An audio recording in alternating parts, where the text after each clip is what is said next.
వల్ల ఎట్లాగైతే బాధపడుతూ ఉంటారో అట్లాగే జ్ఞాన సాధన చేసినందువల్ల జ్ఞాని అయిన వారికి ఏ కర్మ ఉండదు. శ్రవణము మరణము నిధిధ్యాస ఉంటుంది కాబట్టి శ్రవణ మరణ నిధిధ్యాసలో ఉన్నవాడు కర్మ చేసేదానికి వీలు లేదు అని చేయను కూడా. ఎందుకంటే కర్మఫలము వేరు, జ్ఞానఫలము వేరు. కర్మఫలము అల్పము, జ్ఞానఫలము బహు కాబట్టి ఆయన ఎప్పుడైతే హవనాది క్రియలు నిర్వర్తించాడో అప్పుడేమవుతుంది, హవిస్సు దేవతలకు చేరినందువల్ల దుఃఖాన్ని కలిగిస్తుంటారు. అందుకొరకే జ్ఞానవంతుని వాళ్ళు శపిస్తారు. జ్ఞానాన్ని బోధించినందువల్ల. నిన్న అన్నారు కదా ఎందుకు శపిస్తారు, ఎందుకు కోపిస్తారు దేవతలంటే అదానికి సమాధానం చెప్తూ దోగ్ధేదేనీతో దుఃఖదాగ్రహమేదినాం, బాగా పాలిచ్చే ఆవును ఎవరైనా బలాత్కారంగా లాక్కొని వెళుతుంటే ఆ ఇంటి జయమానికి ఎట్లాగైతే బాధ కలుగుతుందో తదైవ జ్ఞానవాన్ విప్రో దేవానాం దుఃఖదోపవేత్, అలాగే జ్ఞానవంతుడైన వాడు దుఃఖాన్ని కలిగిస్తారు అని పూర్వకాలంలో మీరు సినిమాల్లో గ్రంథాల్లో చూస్తూ ఉండేవాళ్ళు, చదువుతూ ఉండేవాళ్ళు కదా. ఎవరైనా తపస్సు చేస్తూ ఉంటే దేవతలు వచ్చి ఏం చేసేవాళ్ళు, ఆ విఘ్నం కలిగించేవాళ్ళు, పాడు చేసేవాళ్ళు. ఇట్లాగే చెప్తా ఉంటే ఒక దగ్గర అడిగాను, ఏమండి పూర్వకాలంలో మరి దేవతలందరూ కూడా వచ్చి తపస్సు అంతా కూడా పాడు చేస్తుండేవాళ్ళు కదా, విఘ్నం చేస్తుండేవాళ్ళు కదా, మరి ఈ కాలంలో ఎవరు వచ్చి చేసినట్లేదే, కనిపించడం లేదే అని అడిగారు ఎవరు. ఏమన్నా కాదా? ఏం చెప్పండి, సమాధానం చెప్పండి. పూర్వకాలంలో తపస్సు చేస్తా ఉంటే అప్సరను పంపించో మరి ఇంకో రకంగానో ఇంకొక గాలి చేతనో వాన చేతనో అగ్ని చేతనో విఘ్నాలు కలిగించేసేసి ఏం చేస్తుండేవాళ్ళు, వాళ్ళ యొక్క అవకాశాన్ని పూర్తి చేసుకుంటునేవారు. మరి ఈ కాలంలో వాళ్ళు కనిపించడం లేదంటే ఈ కాలంలో వాళ్ళు రాక్కర్లేదు, ఎవరి తపస్సును వాళ్ళే పాడు చేసుకుంటున్నారు. ఎందుకంటే వాళ్ళకి తపస్సు కుదురుతాయి కదా, ఎందుకంటే ఇది కకారమయాలు పడి ఉన్నారు వాళ్ళు తపస్సు వాళ్ళే. ఎందుకంటే అలాంటి నిశ్చలమైన తపస్సు చేసే వాళ్ళకి కానీ వాళ్ళు వస్తారు. మన తపస్సు ఎంతవరకు చేస్తే ఎక్కువ 2 గంటలు 3 గంటలు 4 గంటలు. ఆ 4 గంటలు ఎక్కడుంటుంది అంటే బయట కొంత ఉంటుంది, లోపల కొంత ఉంటుంది. అందువల్ల తపస్సు నిలిచిందా పోయిందా? అందువల్ల దాని కొరకు దేవతలు రావాల్సిన అవసరము లేదు. మరి ఎలాంటి వల్ల అంటే జ్ఞానవంతులైన నిష్ట నియమంతో ఉన్నందువల్ల కలిగే బాధ ఏదైతే ఉందో అందుకొరకే ఇప్పుడు ధ్రువుడు కూడా తపస్సు చేస్తూ ఉంటే ఆ తపోగ్ని చేత దేవలోకాలన్నీ కూడా మరి బాధపడుతుంటే అప్పుడు కదా నారాయణమూర్తి ఇచ్చాడు. అలాంటి తపస్సుకు విఘ్నాలు అవుతాయి తప్ప మన విఘ్నాలు మనకే ఉన్నందువల్ల వాళ్ళు రావాల్సిన అవసరం లేదని సమాధానం చెప్పారు. అది వేరే సంగతి అనుకోండి. కాబట్టి ఇప్పుడు జ్ఞానవాన విప్రహ, జ్ఞానవంతుడైన వాడు దేవతలకు బాధ కలిగిస్తాడు. అందువల్ల నీవు ఎవరికి చెప్పకూడదు నాయన అని ఈ విధంగా బాదరాయణుడు వ్యాసుడు నాకు ఆ విషయాన్ని చెప్పాడు. అందులో త్రిదశాస్తేన విఘ్నంతి ప్రవిష్టా విషయమునాం తతో నా జాయతే భక్తి శివేకస్యా విధేయన. ఎప్పుడైతే విఘ్నాలు కలుగుతాయో విఘ్నాలు కలిగినందువల్ల భక్తి అనేది దృఢంగా కలగదు జీవుడికి. అందువల్లనే మరి ఆ విధంగా జీవుడు పతనమయ్యేదానికి కారణమవుతుంది అన్నారు. కాబట్టి విఘ్నం లేనంత వరకు మనకు బాధ లేనంత వరకు బాగానే ఉందనుకుంటాం. బాధ ఎప్పుడైతే కలిగితే ఏం చేస్తాము, బోధ దూరం అయిపోతుంది. బోధకు రావాలంటే ఏమవుతుంది, ఆటంకాలు వస్తూ ఉంటాయి. ఆ ఆటంకాలు వచ్చినందువల్ల వినేది పోతుంది, అనేది పోతుంది, చేసేది పోతుంది. అందుకొరకే శ్రేయాంసి బహు విఘ్నాన్ని అన్నారు. మంచి పనులకి ఏదైతే ఉందో చాలా విఘ్నాలు కలుగుతాయంటే ఎందుకు కలుగుతాయంటే దాని సంగతి అంతే. మంచి పనులు చేయనేది ప్రకృతి, చేసినట్టయితే తనను దాటుకొని పోతాడని ఆమెకు కూడా భయం. అందులో దేవతలకు కూడా భయం ఈ రూపంలో అవిసు దొరకనే భయం చేత. అందుకొరకు దశా దేవతలైన వాళ్ళు విఘ్నంతి ప్రవిష్ట విషయం రుణం. ఏ విధంగా కలిగజేస్తారు వాళ్ళు అంటే విషయాలలో ప్రవేశించి విఘ్నాన్ని కలిగజేస్తారంట. దీన్ని బాగా అర్థం చేసుకోవాలి. దేవతలు సక్రమంగా ఏది వాళ్ళు నేరుగా వచ్చేసేసి విఘ్నాన్ని కలిగజేయంట, విషయాలలో ప్రవేశించి విఘ్నాన్ని కలిగజేస్తారు. మరి విషయాల్లో ప్రవేశిస్తే మనకి ఏంటంటే విషయాల్లో ప్రవేశించినందువల్ల ఆ విషయం మనం ముందుకు వచ్చినందువల్ల అప్పుడు విఘ్నం కలుగుతుంది. ఎలా అనుకోండి, చాతుర్మాసం జరుగుతుంది, సోమవారాలు వస్తున్నారు, ఉపన్యాసం చెప్తున్నారు, మనం వెళ్ళాలి అనుకున్నాము, బయలుదేరాం. బాగా ఇది సమయానికి వెళ్ళాలని ఉద్దేశంతో బయలుదేరాము, బయట అడుగు పెట్టబోతున్నాం. ఆ సమయంలో ఎవరో బంధువులు బంధువులాగా వచ్చారు అనుకోండి. అప్పుడేం కావాలా, వస్తారా బయటికి, అక్కడ ఉంటారా? అక్కడ ఉంటేనేమో ఇది పోతుంది, వస్తేనేమో వాళ్ళతో బాధ. అంతేనా? ఏదైనా ఇష్టమైన వస్తువు కొనాలనిపించింది, లేదు ఇప్పుడు ఇంతవరకు చెప్పుకున్నారు టీవీలో ఏది ఇష్టమైన విషయం వచ్చింది అనుకోండి, అప్పుడు అది గెలుస్తుందా, ఇక్కడికి వచ్చేదాన్ని మీరు గెలుస్తారా? అందువల్ల విఘ్నాలన్నీ కూడా ఇలాంటి విషయాలలో ప్రవేశించి ఆ విషయాలు మన ముందుకు వచ్చినందువల్ల దాన్ని చూసి మనము ఈ భక్తి సంబంధము జ్ఞాన సంబంధాన్ని దూరం చేసుకుంటుంటాం. ఎట్లాగైతే చిన్నపిల్లవాడు ఏదన్నా కావాలని ఏమంటారు, మారామంటారా, ఏడుస్తూ ఉంటారు అనుకోండి. అప్పుడు ఏం చేస్తారు తల్లు, ఏం చేస్తారు చెప్పండి? వాడు అడిగింది ఇవ్వకుండా ఏదో చిలుకో గిలుకో అదో ఏదో ఇచ్చి దాని నుంచి మనసును మళ్లించేదానికి ప్రయత్నం చేస్తారా లేదా? చేశారా ఎప్పుడన్నా మీరు? చేసే ఉంటారు, అయినా మర్చిపోలేదు అనుకోని చెప్పాలంటే ఇప్పుడు భయం వేస్తూ ఉంది. కాబట్టి చిన్నపిల్లలు ఆ మారాన్ చేసినందువల్ల ఎందుకు అది ఇవ్వకూడదు అంటే ఆ పిల్లవాడు కాబట్టి ఆ వస్తువు ఇచ్చినందువల్ల కాపాడుకోలేడు అనుకోండి. బంగారు గొలుసు ఇంకోటో అడిగాడు అనుకోండి, కావాలని ఏడుస్తా ఉన్నాడు, ఏడ్చినందువల్ల పిల్లవానికి ఇచ్చినందువల్ల కాపాడుకోలేడు. ఒకవేళ ఇచ్చినట్టయితే ఏమవుతుంది, బయట పడవేస్తారు, పడవేసినందువల్ల ఆ వస్తువు మనకు ఉపయోగం లేకుండా ఉంటుందనే ఉద్దేశం చేత విలువైన వస్తువును కాపాడుకునే దాని కొరకు ఏం చేస్తుంది తల్లి, పిల్లవానికి ఏదో రూపంలో ఆ లక్ష్యం నుంచి తప్పించాలని ఆ వస్తువును చూపించేసేసి ఆ లక్ష్యం నుంచి తప్పించేదని ప్రయత్నం చేస్తుంది. అట్లాగే విఘ్నాలనేటివి కూడా దేవతలు విషయ రూపంలో విషయాలలో ప్రవేశించి ఏదో విషయ రూపంలో తల్లి రూపంలోనో తండ్రి రూపంలోనో లేదా భర్త రూపంలోనో భార్య రూపంలోనో ఇంకా బంధువుల రూపంలోనో ఇంకా కాకపోతే వస్తు వాహనాల రూపంలో వచ్చేసేసి ఆ జ్ఞాన సాధనలో విఘ్నం కలిగజేసి నాకు రావాలని ఉందండి, ఫలానా కారణం చేత రావలేదంటుంది, నాకు చేయాలనే ఉంది కానీ చేయలేకపోయాను, ఎందుకు ఇలాంటి విఘ్నాలు మనకు వచ్చిన కారణం అనుకుంటున్నావా లేదా?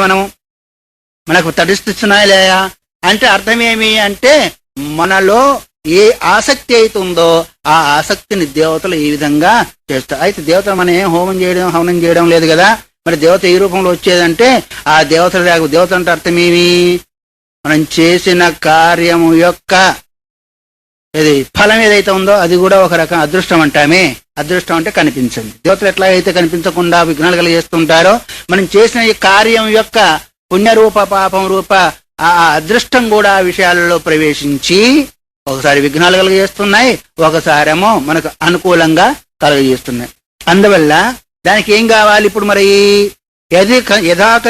కథంచిత్ జాతాపి మధ్య విచ్ఛిద్యతే నృణాం. ఒకవేళ భగవంతుని యందు లేదు ఆసక్తి భక్తి కలిగినప్పటికీ మధ్యలోనే అది విచ్ఛిన్నమైపోతూ ఉంటుంది అన్నారు. కొంతమంది ఏం చేస్తున్నారంటే కొంతవరకు చేస్తా ఉంటారు, వదిలిపెడతారు. ఏమో అనుకున్నాను కానీ ఆరోగ్యం సరిగా లేదు, ఇంతవరకు చెప్పారే, ఆరోగ్యం లేని కారణం చేతనో లేదు పిల్లలకు ఆరోగ్యం లేని కారణం చేతనో ఎవరైనా ఇంట్లోనో బయటనో పోయిన కారణం చేతనో ఇవన్నీ ఏమొస్తుంటాయంటే మధ్యలో కొంత దూరం పోయిన తర్వాత కట్ చేస్తూ ఉంటాయి. అందువల్ల జీవుడు చేసిన యొక్క కర్మ ద్వారా జనించిన అదృష్టము, ఆ అదృష్టం ఏదైతే ఉందో సానుకూల ప్రతికూలాల ద్వారా విఘ్నాలు లేకుండా అయ్యేదానికి ఆస్కారం అవుతుంది. అందువల్ల యథాకథంచిత్ జాతాపి మధ్యే విచ్ఛిద్యతే నృణాం జాతం వాపి శివజ్ఞానం అవిశ్వాసం. ఒకవేళ పూర్తిగా వెళ్ళినప్పటికీ విశ్వాసం లేకుండా పోతుంది, కొంతమందికి శ్రద్ధ లేకుండా పోతుంది. చేస్తూనే ఉంటుంది, ఏదో చేస్తున్నామండి నాకేం తృప్తి కలగడం లేదండి అంటారు. అవునా కదా? చాలా మందికి అదే ఉంటుంది. జపం చేస్తూ ఉంటారు, ధ్యానం చేస్తూ ఉంటారు, ఇంకో శ్రవణాదులు చేస్తూ ఉంటారు. ఇంకోటి ఏంది అంటే అది చేసేప్పుడు నిద్ర రావడము, వినేప్పుడు నిద్ర రావడము, ఒకవేళ చెప్పేది అర్థం కాకపోవడము, ఇవన్నీ కూడా విఘ్నాలే జీవుడికి. అందువల్ల ఈ విఘ్నాలు ఏదైతే ఉందో మనం చేసిన కర్మ ద్వారా రావచ్చు, దేవతల ద్వారా దేవతలను కనిపించరు, ఈ విషయాల రూపంలో వచ్చి విషయాలలో ప్రవేశించినందువల్ల జీవుని యొక్క కార్యకలాపాలలో విఘ్నాలు కలిగేదానికి కారణమవుతుంది అని ఈ విధంగా సూతుడు శౌనకాది మహర్షులకు చెప్పారు. వాళ్ళకి చెప్పారనుకొని మనకైనా అని సందేహం కలుగుతుందా లేదా, విఘ్నాలు వస్తున్నాయి సరే బాగానే ఉంది, మరి వీటిని పోగొట్టుకునేది పుండుంటే మందు ఉంటుందా ఉండదా? ఇంతవరకు చెప్పారే, బాధ ఉన్నప్పుడు రోగాలు వచ్చినప్పుడు టాబ్లెట్స్ వాడుతున్నాం వగైరా వగైరా. మరి ఈ విధంగా ఒకవేళ దేవతలు విఘ్నాలు కలిగించినట్టయితే దాన్ని పోగొట్టుకునే దానికి ఏదన్నా ఉపాయం ఉందా లేదా? ఎక్కడైతే అపాయం ఉంటుందో ఉపాయం ఉంటుందో, ఉపాయం దగ్గర అపాయం ఉంటుంది అనేది సామెతను చూడండి. అట్లాగే దేవత ఈ విధంగా మన యొక్క సాధన లోపల, జ్ఞాన సాధన లోపల, శ్రవణం లోపల మరి విఘ్నాలు కలిగించినట్టయితే దానికి ప్రతీకారం ఉందా లేదా అని తెలుసుకోవాలని కుతూహలం చేత ఋషులు అడుగుతున్నారు. యద్దేవం దేవతా విఘ్నమాచరంతి తనోభృతాం పౌరుషం తత్ర కస్యాస్త్యేన ముక్తిర్భవిష్యతి సత్యం సూతాత్మజ బ్రోహి తత్రోపాయోస్తి వానవా. దీని ద్వారా ప్రశ్న వేసి విఘ్నాన్ని పోగొట్టుకునే దాని కొరకు ఏదైనా సాధన ఉందా లేదా, ప్రతీకారం ఉందా లేదా, దాని నుంచి తప్పుకునే ఉపాయము అడుగుతూ దేవతా విఘ్నమాచంతి తనోభృతాం. తనోభృతం అంటే జీవులకు. జీవులు అంటే ఎంతమంది, ఎన్ని రకాలు? 84 లక్షల జీవులకు కూడా ఉందా విఘ్నాలు అంటే మనం 84 లక్షల రకాల జీవుల గురించి ఇప్పుడు మాట్లాడుకోవడంలా, మానవ శరీరం కలిగి అందులో కూడా సాధకులై ఉండి భక్తి మార్గంలో వెళ్లే వాళ్ళని గురించి మాత్రమే ఇప్పుడు మాట్లాడుకునేది. అందువల్ల ఈ విధంగా విఘ్నాలు ఒకవేళ ఆచరించేయగలిగినట్టయితే అక్కడ పురుష ప్రయత్నం ఏదైనా ఉందా లేదా ఆ విఘ్నం నుంచి బయట పడేదానికి అని ప్రశ్న వేస్తున్నారు. అవును కదా, ఏదో మనం వెళుతూ ఉన్నాము, దెబ్బ తగిలింది, రక్తం గారుతూ ఉంది, వెంటనే ఏం చేస్తాం? డాక్టర్ దగ్గర వెళ్ళగలిగితే వెళుతాం, లేకపోతే మనకు దోచిన ఉపాయాన్ని మనం చేస్తూ ఉంటాం, దాన్ని మానుకుంటాం. అట్లాగే ఈ సాధనలో వెళ్ళినప్పుడు కూడా దేవతల విగ్రహం కలిగి చేస్తూ ఉంటారు కాబట్టి దానికైనా ఉపాయం ఉందా లేదా? పౌరుషం తత్ర కస్య అస్తి ఏన ముక్తిర్ భవిష్యతి. ఆ విగ్రహం నుంచి బయటికి రానే దాని కొరకు ప్రయత్నం ఉందా లేదా? సత్యం సూతాత్మజ బ్రూహి తత్ర ఉపాయో అస్తివానవ. సూత మహర్షి మహానుభావ, ఒకవేళ ఉన్నట్టయితే ఆ విషయాన్ని చెప్పవలసింది అన్నారు. అందుకని పెద్దవాళ్ళు ఒక మాట అన్నారు, దైవం పురుషాకారశ్చ సిద్ధ్యతో అన్యోన్య సంశ్రయాత్ అని. ఒకటేమో దైవానుగ్రహము, రెండవది పురుష ప్రయత్నము. ఈ రెండింటి యొక్క సహకారం చేత విఘ్నాలు పోయి, అర్థమవుతుందా? ఏంటి చెప్పండి? ఒకటి దైవానుగ్రహము, రెండవది పురుష ప్రయత్నము, అన్యోన్య సంశ్రయాతో ఒకటి ఇంకొక దానికి సహకారం చేసుకొని మనకు కలిగే విఘ్నాలన్నీ కూడా తొలగిస్తాయి. అర్థమైందా? ఏ పని చేసినప్పుడు ఒక దైవభక్తే కాదు, మనం లోకంలో ఏ పని చేయాలనుకున్నా ఆ పనికి విఘ్నం రాకుండా ఉండాలి అంటే, సక్రమంగా జరగాలి అంటే ఇవి రెండు తప్పనిసరి ఉండాలి. దైవం పురుషాకారశ్చ ప్రయత్నాత్ యతమానస్తు యోగి. అయ్యో, గీతా భక్తులు కదండి. సంసిద్ధ కిల్విష. ప్రయత్నం చేత ఏదైతే ఉందో, పురుషాకారం అంటే అర్థమేమి? ప్రయత్నం. దైవము అంటే దైవ అనుగ్రహం. నిన్న చెప్పుకున్నామే దైవానుగ్రహం అని. దైవానుగ్రహం ఉండాలి, పురుష ప్రయత్నము ఉండాలి. ఈ రెండింటి యొక్క సహకారం చేత జీవునికి కలిగే విఘ్నాలన్నీ కూడా పోతూ ఉంటాయి. పురుష ప్రయత్నాన్ని గురించి యోగ వాసిష్టంలో కూడా ఒక మాట వస్తుంది, శుభాశుభాభ్యాం మార్గాభ్యాం వహంతి వాసనాసరిత్ పౌరుషేణ ప్రయత్నేన యోజనీయ శుభేవతి. జీవుని యొక్క సంస్కారం ప్రవాహము శుభ మార్గంలో అశుభ మార్గంలో పోతూ ఉంటుంది. ఒకప్పుడు అది చేస్తూ ఉంటాడు, ఒకప్పుడు ఇది చేస్తూ ఉంటాడు. దేని ద్వారా ఎట్లా ప్రేరేపింపబడితే దాని ద్వారా అట్లా పోతూనే ఉంటాడు. కానీ పౌరుషైన పురుష ప్రయత్నం చేత, గట్టి ప్రయత్నం చేత శుభ మార్గంలోనే ప్రవేశించాలని. అట్లాగే భగవద్గీత ఏం చెప్పింది? ప్రయత్నాదీయతమానస్తు. ఇక్కడ కూడా దైవం పురుషాకారశ్చ సిద్ధ్యతో అన్యోన్య సంశ్రయాత్. పురుష ప్రయత్నము దైవకృప చేత, ఈ రెండింటి చేత విఘ్నాలు పోతాయి అన్నారు. అయితే దైవకృప కూడా ఎలా కలుగుతుంది? అది కూడా కావాలా వద్దా? దైవకృప కలగాలి అంటే ఏం చేయాలి? నోర్మూసుకున్నాయి అంటే దైవానుగ్రహం కలిపి మీ పక్క వాళ్ళ యొక్క అనుగ్రహం కలగాలంటే ఏం చేస్తారు? వాళ్ళు చెప్పినట్టు వినడమో, వాళ్ళకి సేవ చేయడమో, అందివ్వడమో, ఇంట్లో వాళ్ళ తల్లిదండ్రుల అనుగ్రహం కలగాలన్నా, భర్త అనుగ్రహం కలగాలన్నా, ఇంకా బయట వాళ్ళతో ఏదైనా పని చేయాలంటే వాళ్ళు ఎట్లా చెప్పితే అట్లా విన్నందువల్ల, వాళ్ళకు అనుకూలంగా ఏదో ఒకటి చేసినందువల్ల వాళ్ళు మెత్తబడి మనం అడిగింది ఇస్తారా లేదా, చెప్పింది చేస్తారా లేదా? అట్లాగే దైవానుగ్రహం కలగాలంటే ఏం చేయాలా? ఇంత విని మళ్ళీ రాముడు సీత అన్నట్లుగా ఉంటే ఎట్లాగా? దేవతలకు ప్రీతి అయిన పని చేయాలంటే, దేవతలకు ప్రీతి అయిన పని ఏంటిది అంటే చెప్పాలి అనుకుంటే ఒక రకంగా దైవారాధన అనండి. ఇంకా అంతే కదా. గురువారాధన చేత గురువానుగ్రహం, గురుసేవ చేత గురువానుగ్రహం ఎట్లా కలుగుతుందో దైవారాధన ద్వారా దైవానుగ్రహం కలుగుతుంది. రెండు అనుకున్నాం మనం. ఒకటో పురుష ప్రయత్నము, రెండవది చెప్తా కదా గుర్తుండేది దైవానుగ్రహం. దైవానుగ్రహం కలగాలంటే ఏం చేయాలనుకున్నాము? దైవారాధన చేయాలి. దైవారాధన జరగాలంటే ఏం కావాలా? మొత్తానికి కలిసి పురుష ప్రయత్నం వచ్చిందా? మొత్తం కలిసేసి ఏకమైంది పురుష ప్రయత్నమే అయింది. అక్కడ దైవారాధన అయ్యో నా అదృష్టం ఉంటే జరుగుతుందిలే, లేకపోతే లేదంటే మీరు చేయగలుగుతారా దైవారాధన?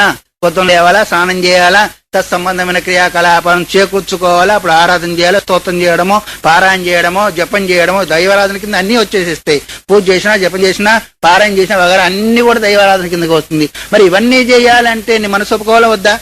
నీ మనసు ఒప్పుకోవాలంటే నీలో గట్టి ప్రయత్నం ఉండాలా వద్దా? మరి ఇన్నిటికి బట్టి దైవకృప కూడా ప్రయత్నం చేతనే జరుగుతుంది. అందుకొరకే శాస్త్రాలన్నీ కూడా ప్రయత్నానికి బలం ఇచ్చారు, కానీ ప్రారంధానికి నా ప్రారంధంలో ఉంటే జరుగుతుంది, లేకపోతే లేదని ఊరుకుంటున్నావా? తినకుండా ఉంటున్నావా? నా ప్రారంధంలో ఉంటే నోట్లో పోతుందని ఊరుకుంటున్నావా? ప్రయత్నం చేస్తున్నావా? ఏం చేస్తున్నాం?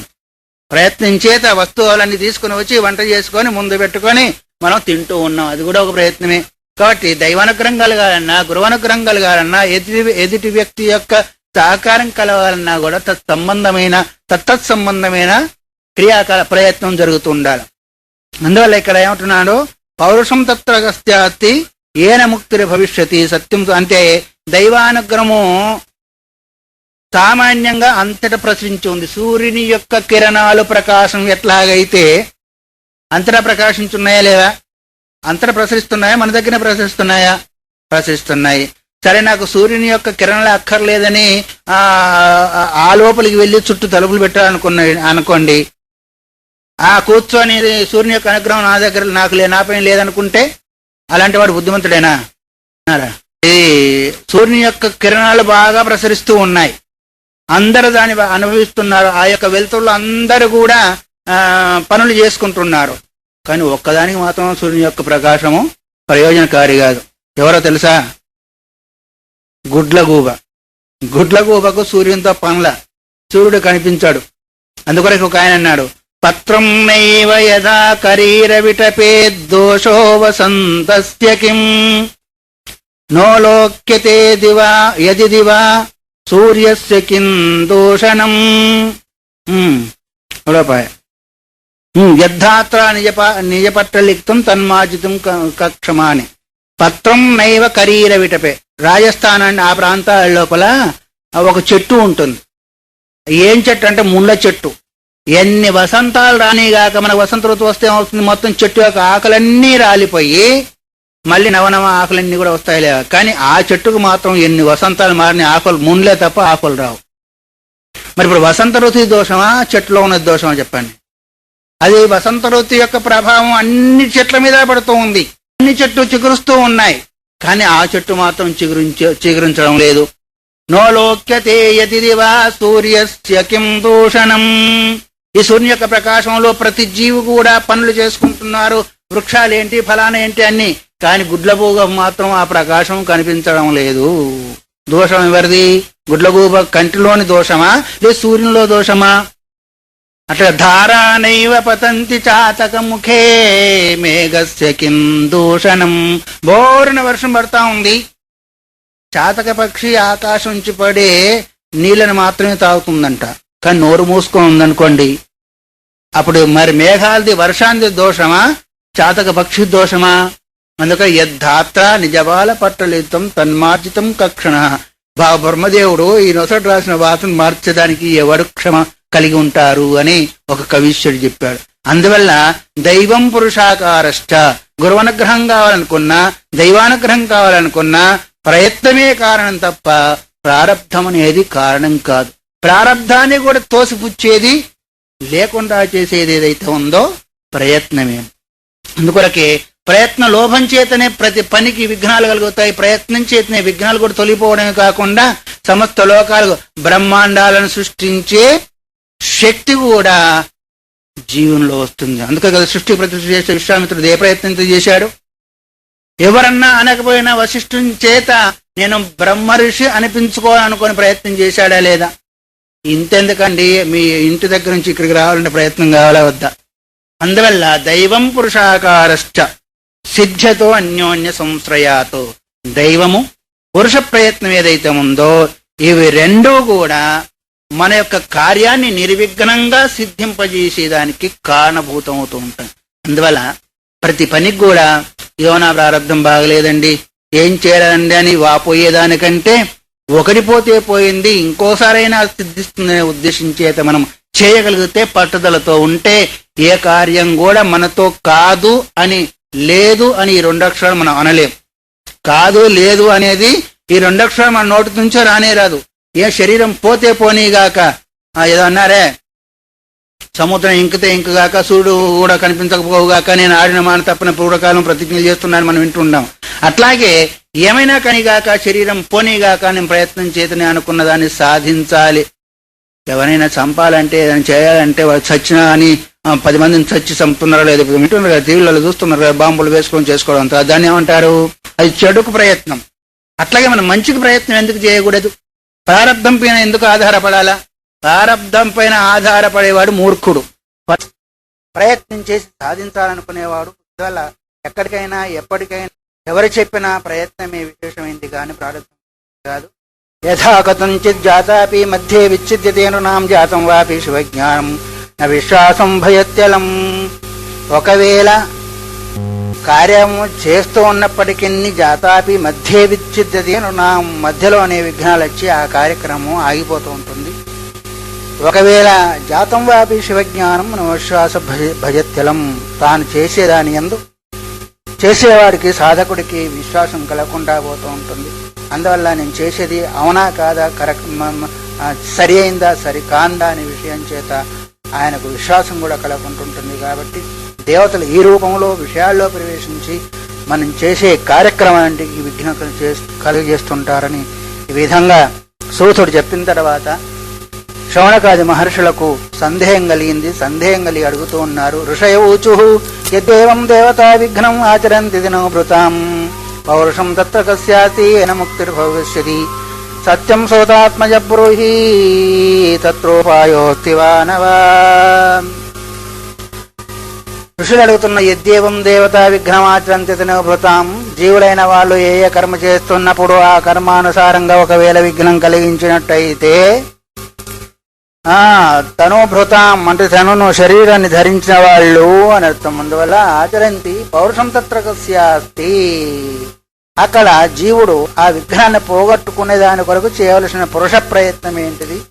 ఏన ముక్తిర్భవిష్యతి, ఆ విఘ్నం నుంచి అతనికి ముక్తి కలుగుతుందో, ఆ విఘ్నాన్ని తప్పించుకొని తాను ముందు అడుగు వేయగలుగుతాడో, తన సాధన మార్గంలో చక్కగా వెళ్ళగలుగుతాడో.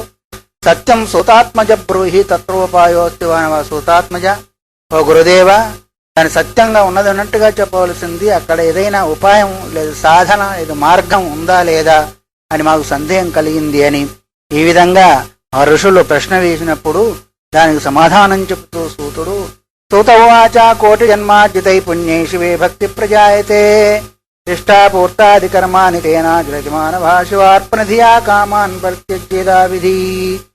కోటి జన్మల్లో చేసి పుణ్యకర్మ యొక్క పుణ్యం చేత శివుని యందు భక్తి ప్రజాయతే, చక్కగా నిష్ఠగా అది దృఢమైన భక్తి కలుగుతుంది. అపుణ్యం ఎట్లా కలుగుతుంది? ఇంతవరకు ఏమనుకున్నాం మనం? పుణ్యం కోటి జన్మల్లో చేసిన పుణ్యం చేత ఏదైతే ఉందో భగవంతుని ఎందు భక్తి కలుగుతుంది అనుకున్నాం. పుణ్యం ఎట్లా కలుగుతుంది? పుణ్యం ఎట్లా రావాలా చెప్తున్నారు. ఇష్టాపూర్తాది కర్మాని తేన ఆచరతి మానవ శివార్పణ ధీవా కర్మాన్ పరిత్యజ్య యథావిధి. చెప్పి నేను ముగించేస్తాను. కోటి జన్మల్లో చేసిన పుణ్యం చేత ఏదైతే ఉందో భగవంతుని యందు భక్తి కలుగుతుంది. భక్తి కలిగినందువల్ల ఆ భక్తి పుణ్యం ఎలా వస్తుంది అంటే ఇష్టాపూర్తాది కర్మాని తేన ఆచరతి. శివుని యందు భక్తి కలిగినందువల్ల ఇష్టాపూర్తే సంగతగుం సోమృతాంచ. కఠోపనిషత్తుల స్వామి చెప్పే ఉంటారు, మీరు వింటారు. ఇష్టము అంటే యాగజం పుణ్యం, ఆపూర్తము వాపీకోప తడాగాదుల ద్వారా వచ్చే పుణ్యం. ఇష్టం అంటే ఏంటిది? ఇప్పుడు ఇంతవరకు చెప్పుకున్నామే, ఏకం వగరా చేసినందువల్ల కలిగే పుణ్యం ఏదైతే ఉందో. తర్వాత సప్త సంతానాలు ఏంటి తెలుసా? ఏడు సంతానాలంట. తటాకం ధననిక్షేప బ్రహ్మస్థాప్యం సురాలయం ఆరామకృతి సత్రాన్ని సప్త సంతాన సంజ్ఞకా అని పెద్దవాళ్ళు. సంతానం లేని వాళ్లకు ఇవి 7 సంతానాలంట. ఏంటి? మొట్టమొదటిది తటాకం, చెరువులు తవ్వించడం. ఇప్పుడు నీళ్లు రావడం అనేది మనకు పూర్వకాలం తవ్వించేవాళ్ళు, బాగు రాజులు మహారాజులంతా కూడా బావులు తవ్వించేవాళ్ళు, చెరువులు తవ్వించేవాళ్ళు, కోనేళ్లు తవ్వించేవాళ్ళు. ఎందుకొరకు? ప్రజల యొక్క ఉపయోగం కొరకు. పక్ష జీవులంతా కూడా నీళ్లు ఇంతవరకు చెప్పారే, నీళ్లు తాగండి తాగండి తాగండి అని. నేను మొన్న కది బెత్తంచెర్లకు పోయాను. పోతే వాళ్ళు నీళ్లు ఇన్ని తాగమన్నారు. వాళ్ళు ఆ సాయంత్రం పూట రోడ్డుకు పోతే అన్ని బిందెలే తప్ప ఇంక మనకు రోడ్డు ఉండదు అక్కడ. ఎందుకు అంటే మొత్తం ఒక్కొక్కరంతా కూడా ఇన్ని బిందెలు, ఎవరో ప్లాస్టిక్ బిందెలు అన్ని పట్టుకొని పోతారు అమ్మగారులంతా కూడా. దారిలో మనం నడిచి వెళ్ళాలన్న రోడ్డు ఉండదు. మరి పూర్వకాలంలో అలాంటి పరిస్థితుల్లో ఉన్న సమయంలో కూడా వాళ్ళు చెరువులు తవ్వించడం, బావులు తవ్వించేందుకు తీసుకురంటే పరోపకారం కొరకు చేశారు. ఆ తటాకం ధననిక్షేపం. ధననిక్షేపం అంటే ఫండ్ పెట్టడం. అది సత్రాలకో, ఆశ్రమాలకో, దేవాలయాలకో, లేదు బీద వాళ్ళకో, దీనికో ఒక ఫండ్గా ధనాన్ని పెట్టడము. ఇంకే తటాకం ధననిక్షేపం. బ్రహ్మస్థాప్యం సురాలయం అన్న. బ్రహ్మస్థాప్యం అంటే ఒక బ్రహ్మజ్ఞానికి ఆశ్రమాన్ని నిర్మింపజేసి ఆయన అక్కడ పెట్టి ఆయనతో శ్రవణాదులు చేయడము, ఓ దేవాలయం కట్టించడము. ఆరామ కృతి సత్రాన్ని. ఆరామ అంటే మనకు ఇప్పుడు సాయంకాలం అయింది అనుకోండి, అట్లా వెళ్ళి ఉద్యానవనం అంటే గార్డెన్స్ అంటారు. ఇంగ్లీష్ అంటే తెలుస్తుంది అనుకోండి, గార్డెన్స్. ఆ గార్డెన్స్ లాగా ఉంటే ఆ విశ్రాంతి తీసుకోవడానికి వస్తూ ఉంటారు, అక్కడ కూర్చుంటూ ఉంటారు, ఏదో దైవచింతన చేయవచ్చు. అలాంటిది కృతి ఇటువంటి గ్రంథాలు ఉన్నాయి, పెద్ద పెద్ద గ్రంథాలు ఉన్నాయి, జ్ఞానాన్ని బోధించే గ్రంథాలు ఉన్నాయి. వాళ్ళు ప్రింట్ చేయలేకపోతున్నారు. స్వామి అంటుండేవారు రామకృష్ణ స్వామి వారు, కృతి శాశ్వతం గానీ ఆకృతి శాశ్వతం కాదు అని. కృతి అంటే అర్థం ఇది. రామాయణం ఎప్పుడో రాశాడు వాల్మీకి మహర్షి, మరి ఇప్పటి వరకు మనం అధ్యయనం చేస్తున్నామా లేదా దాన్ని? కానీ రాసిన వ్యక్తి ఉన్నాడా ఇంతవరకు? లేరు. ఆకారం పోయింది, కృతి మాత్రం ఉంది. అగో అలాంటి కృతిని అంటే గ్రంథాలను ప్రింట్ చేయించడం ఏదైతే ఉందో ఒకటి. తర్వాత ఏంటిది? సత్రం, బీద వాళ్లకు, ఉన్న లేని వాళ్లకు, అంగవైకల్యం వాళ్లకు నివాస యోగ్యమైన సత్రాలు నిర్మించడము అన్నది. ఇది ఎట్లాగా?